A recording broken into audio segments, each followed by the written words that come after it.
All right, let's talk 1% trades, aka trades that are very, very unlikely to happen. I like the idea of the Bears trading out of the first pick. People are like, what? Like you trade down to, I don't know.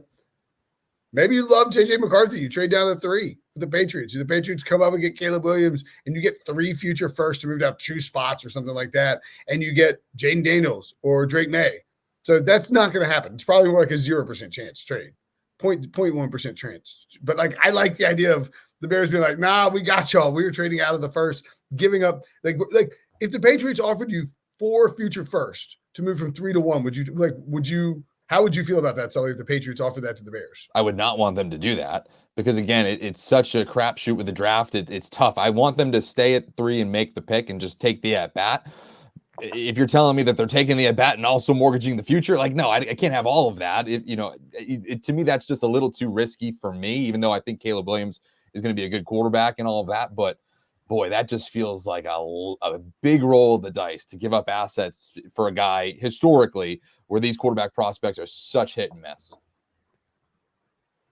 Sorry, Sully. The trade's going to happen. Brinson's 1% trade is going to happen. Breach, what is yours? Do you have one? You know what? I'm going to throw out the Bengals trading T. Higgins. I do not think it is going to happen, but I feel like it is a 1% chance where it's there in the back of your mind. He requested the trade, and we saw him say at his camp over the weekend that he anticipates playing in Cincinnati, but he doesn't know what that front office is doing right now, obviously, because he hasn't talked to them in a year, specifically dealing with his contract. And maybe they're calling around saying, ooh, what can we get for T. Higgins? So I don't think it's likely. And I'll just throw out, because this has been thrown out so many times on social media, a T. Higgins of the Vikings for Justin Jefferson. And the Bengals throw in I saw Brinson raising the eyebrows. That would blow up the draft. That would send shockwaves everywhere. And the thing is, as crazy as the trade sounds, look, we saw Justin Jefferson say last week doing the Cold as Balls Cold Tub show with Kevin Hart that he's jealous of the fact that Ja'Marr Chase and Joe Burrow got to play with each other. Because remember, Justin Jefferson was a teammate with Joe Burrow and Ja'Marr Chase at LSU. He's kind of envious of their situation. And so just the wheels started spinning everywhere. Like, ooh, maybe Justin Jefferson wants to play for the Bengals.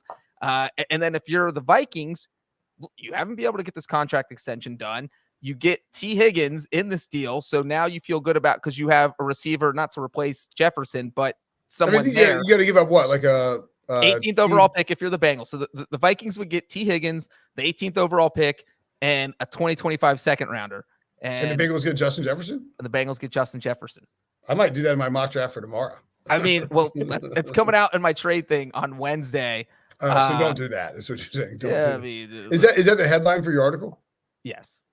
Okay, all right. I'm just teasing the whole thing. The whole thing's being teased. Well, no, but I was like legitimately like thinking like I might do this for my mock draft, but I'm not going to do it if you're going to do it. I'm not going to do it. Trade T. Higgins somewhere else. Just make up a big T. Higgins trade. The Arizona trade I just mentioned a minute ago. Yeah, yeah. I mean, the idea of like Justin Jefferson is pretty spicy. But the one glad to know you've got monster clickbait coming Wednesday. But with the Jefferson thing, I feel like it works for the Vikings. You're thrilled with that, the Vikings, because you can build the roster and you don't have to give Justin Jefferson $30 million a year. You give T. Higgins $25 million, which is substantial savings over 4 or 5 years. And really only on the Bengals end is where it gets rough, because you have to figure out how to get Jefferson and Ja'Marr Chase under contract. But at least for 2024, you're saying we're going all in. We're going to play in this New Orleans Super Bowl with 3 former LSU guys who won a title Ja'Marr Chase, Superdome. And exactly. And Justin Jefferson, who won the title, as Brinson just mentioned, in the Superdome.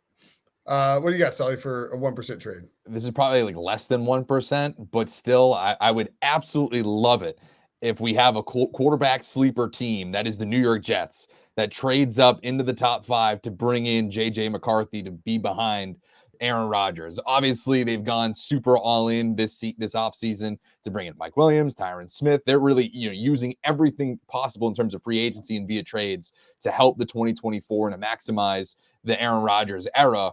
But the dude's old and he's coming off an Achilles. You are sitting at number 10. You have all your future picks beyond 2024. It's not out of the realm of possibility if you take a forward-thinking approach to go into, let's just say J.J. McCarthy's still there at number 5. Minnesota can't get a deal done.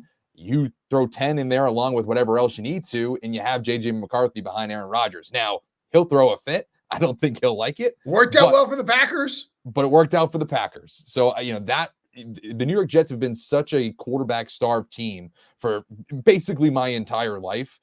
The fact that you have Aaron Rodgers now, it actually almost affords you to draft and develop somebody. You don't have to throw him to the fire like you had to with Zach Wilson a few years ago. Well, and I think too with that, you were saying, okay, ordinarily, as Breach pointed out earlier, when you were in the first round and you draft a quarterback, a rookie quarterback, and he has to play, there's a good chance that future first you give up is going to be really high. If you have Aaron Rodgers, you believe you're all in for 2024, and you trade a 2025 first round pick plus the 10th overall pick to move up and get a quarterback. You're saying, all right, Rodgers, like Aaron, don't be mad. Just go be great. This is just some insurance. Go be great. And if this guy doesn't play at all in the field, that means we're probably giving up a low end first round pick next year, and that's a great deal if you're the Jets. I feel like Aaron Rodgers would quit the team if the Jets drafted a quarterback, not just drafted a quarterback, but traded up to draft a quarterback. We saw how upset he got when they traded from 30 to 26. How irate do you think he would be if they go from 10 into the top 5? Yeah, at least tell him about it before you do it. I mean, but he's not gonna be happy because he's like, why? Like you could have drafted like a stud, Roma Dunze, and you got JJ McCarthy instead. Like, are you kidding me, guys? But maybe you piss him off so much that he puts together an MVP caliber season.